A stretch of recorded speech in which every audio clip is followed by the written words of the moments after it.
कहानी मन का आईना। जंगल की दो रानियां। बहुत समय पहले की बात है। एक भव्य राज्य में राजा की दो बेटियां थीं, राजकुमारी रूपल और राजकुमारी स्नेहा। रूपल अत्यंत सुंदर थी, लेकिन उसमें घमंड था। वहीं स्नेहा सादगी में विश्वास रखती थी और सबके प्रति दयालु थी।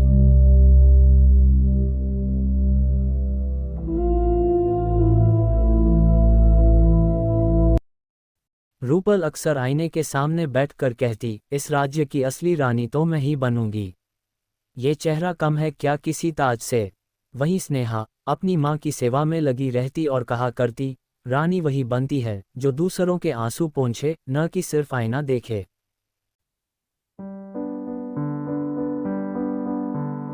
एक दिन दरबार में राजा ने घोषणा की, मेरे जीवन की उत्तराधिकारी वही होगी जो जंगल की आत्मा से परीक्षा पास करेगी और खुद को पहचान पाएगी। रूपल ने आंखें चढ़ाई और स्नेहा बस हल्के से मुस्कुरा दी।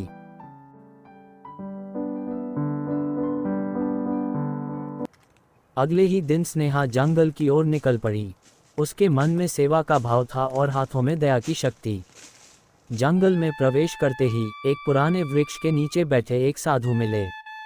साधु बोले, बेटी, तेरा मार्ग सरल नहीं होगा। ये जंगल सिर्फ उनके लिए खुलता है जो देने आए हैं, मांगने नहीं। आगे बढ़ो, तुम्हारी परीक्षा शुरू हो चुकी है। स्नेहा ने सिर झुकाकर कहा, मैं तैयार हूँ बाबा।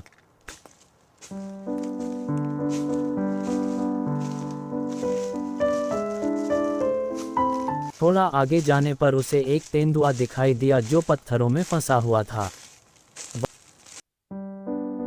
वह कराह रहा था। स्नेहा ने बिना डरे उसके पास जाकर कहा, घबराओ मत, मैं तुम्हें छुड़ाती हूँ। उसने पत्थर हटाए और तेंदुआ मुक्त हो गया। वह बोला, तू सच्चे मन से सेवा करती है, आगे बढ़ो। कुछ दूर पर एक चिड़िया जाल में फंसी थी। वह बोली, मुझे बचाओ, मैं उड़ नहीं पा रही। स्नेहा ने तुरंत जाल काटा। चिड़िया उड़ी और बोली, जो दूसरों को आजादी देता है उसे आकाश मिलता है, आगे बढ़ो। आगे एक सूखा पेड़ मिला। स्नेहा ने अपना पानी का पात्र निकाला और उसकी जड़ों में पानी डाला।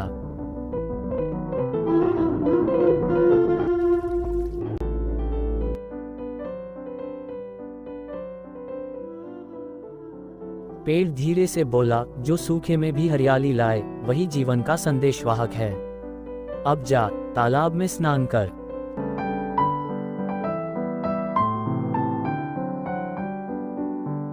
स्नेहा जैसे ही तालाब पहुंची, कमल खिलने लगे और आकाश से दिव्य रोशनी उसके ऊपर पड़ी। उसका चेहरा शांत, दिव्य और चमक से भर गया।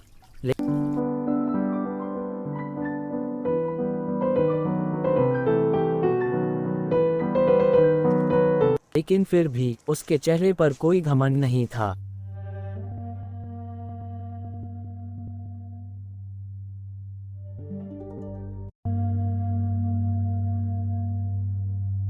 महल में बैठी रूपल ने जब ये सब देखा तो जलन से भर उठी। वह बोली, अगर ये सब जंगल का जादू है तो मैं क्यों नहीं, मैं उससे भी सुंदर बन सकती हूँ। रूपल भी तेज कदमों से जंगल की ओर निकल पड़ी। जैसे ही वह भीतर पहुंची, वही साधु उसे मिले और बोले, बेटी, रुक जा, तू जिस रास्ते पर जा रही है वहां सिर्फ सुंदरता नहीं, परीक्षा भी है। सेवा का भाव लाओ, वरना तालाब मौन रहेगा। लेकिन रूपल ने उन्हें